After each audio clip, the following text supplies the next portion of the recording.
Amigos, amigas, bom dia, boa tarde, boa noite. A reforma íntima é um processo de melhoria interior, é um processo contínuo, vai durar por toda a eternidade, porque nós estaremos sempre evoluindo. No entanto, a benfeitora espiritual Irmã Sidufo, no livro Emoções que Curam, psicografado pelo Vanderlei Soares de Oliveira, divide, para fins didáticos, a reforma íntima em 6 etapas. O objetivo é para que a gente possa fazer uma autoavaliação de uma forma mais facilitada. Então, essas 6 etapas, elas se interpenetram, elas interagem entre si, tem as particularidades próprias para cada um de nós. Primeira etapa, são 6, né? Primeira etapa, ela deu o nome à primeira etapa de projeção tóxica.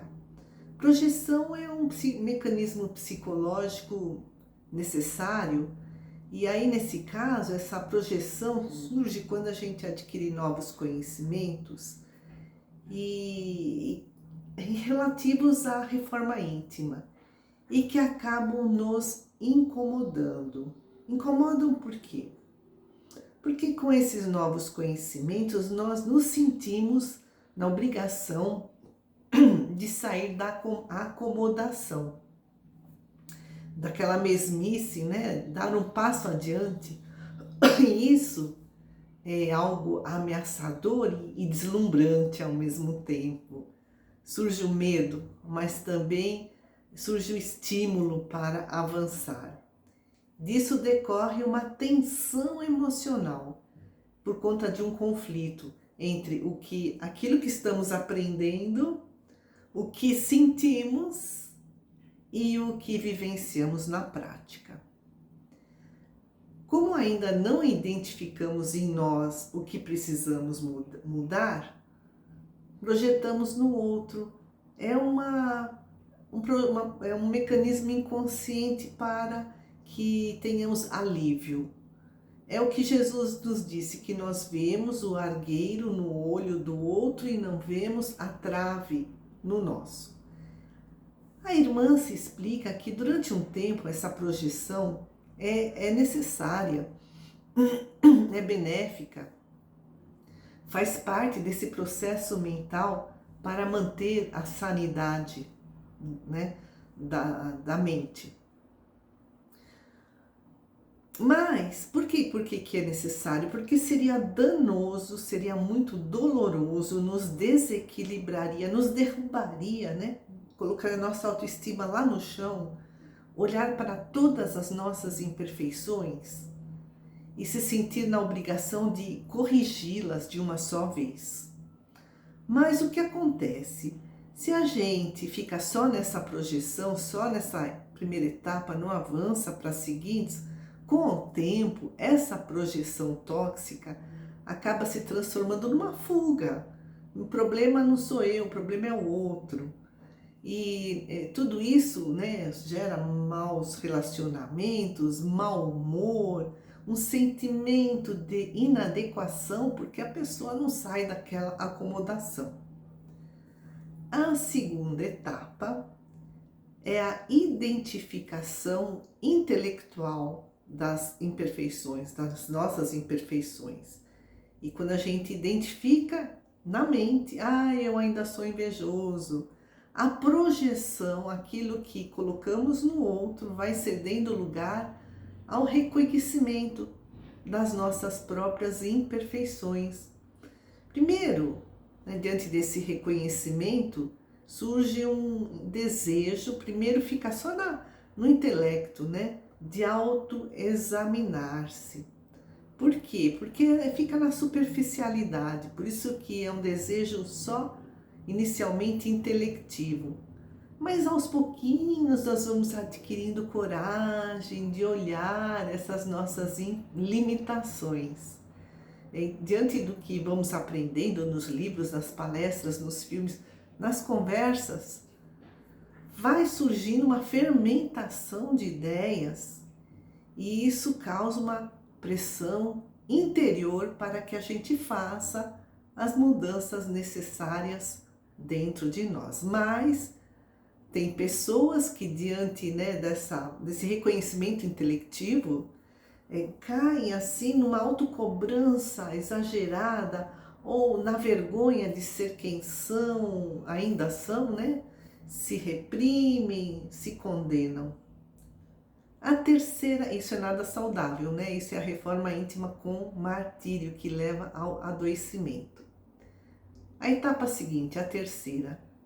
A segunda foi um reconhecimento intelectivo das nossas imperfeições, o reconhecimento superficial. Agora nessa nós vamos avançando para um reconhecimento emocional das nossas imperfeições. Começamos a senti-las. A gente começa a olhar para dentro com mais foco, com mais intensidade. E se nas duas primeiras etapas, né, surgiu o medo e a curiosidade diante do novo, diante das informações, do conhecimento que fomos adquirindo, nessa terceira etapa continua o medo, a curiosidade, né, diante do conhecimento, mas também surge a dor do crescimento, esse esforço de trabalho interior. No entanto, às vezes essa dor do crescimento se transforma em dor do martírio, que, conforme diz Hermance, é um autofuzilamento, né? A gente não se aceita e tudo isso leva a uma baixa autoestima, a um desamor a si mesmo, né? A quarta etapa é desenvolvimento da habilidade do contato com a sombra. A irmã se fala que essa etapa é o coração da reforma íntima. A sombra está lá no nosso inconsciente e ela tem um enorme poder de influenciar toda a nossa vida consciente. A sombra é o homem velho, a mulher velha, com as suas tendências, seus hábitos que precisam ser transformados, porque já não são adequados. Escreve Hermance: quem inicia o autoenfrentamento terá de se munir com a habilidade de lidar com sua sombra à luz do alto amor. Porque o alto amor é a base da construção do homem novo, da mulher nova. Quinta etapa é a renovação de atitudes, que é consequência da quarta. A quarta era adquirir a habilidade de lidar com a sombra, com as imperfeições que estão lá no inconsciente. Quanto mais aprendemos sobre o inconsciente, sobre essas forças inconscientes, mais poder de renovação nós vamos adquirindo. Essa pacificação com a sombra, com o homem velho, com a mulher velha, nos dão lucidez, serenidade, e aí a gente consegue fazer escolhas mais conscientes, a gente consegue adiar gratificações, né? Não cai no impulso, no exagero, a gente consegue assumir condutas mais adequadas em todas as situações da nossa vida e ainda adquire proteção diante da irritação que vem do outro, do desrespeito, do abuso que vem de fora, né? E a sexta etapa é a singularidade, né? Irmã se diz que o futuro acena para a singularidade humana e não para cópias uns dos outros. Singularidade, né? Cada um ser singular, ser único.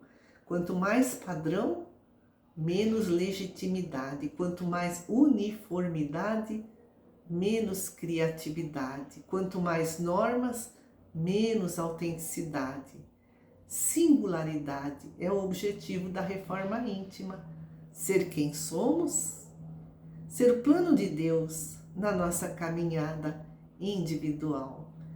Então, que tenhamos força e coragem para avançar de uma forma saudável e amorosa nessa nossa caminhada individual.